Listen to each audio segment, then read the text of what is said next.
Hello everyone, welcome back to my another new mini blog.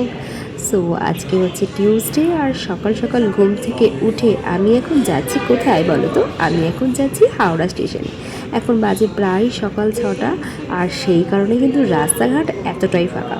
তো তাড়াতাড়ি করে ঘুম থেকে উঠে পড়েছিলাম 5:30টার মধ্যে। তারপরে ফ্রেশ হয়ে রেডি ফেডি হয়ে একটা র্যাপিডো বুক করে আমি চলে আসলাম আজকে হাওড়া স্টেশনে। তার কারণ হচ্ছে আজকে হচ্ছে আমার বাবা মা আসছে, আর ওরা সেই ভোর 4টের সময় ট্রেনে উঠে পড়েছে, আর আমি এখন যাচ্ছি ওদেরকে ওখান থেকে আনতে।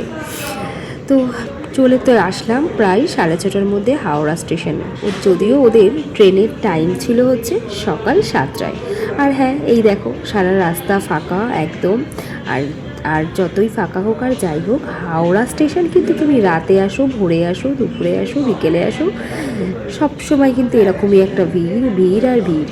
তো যাই হোক, এখানে তো অনেকক্ষণ ধরে পায়চারি করলাম, এটা করলাম ওটা করলাম, হাঁটাহাঁটি করার পরও দেখি প্রায় বেজে গেল 8টা, কিন্তু ট্রেনের একদম দেখা নেই, না আছে অ্যানাউন্সমেন্ট, না আছে কোনো কথা।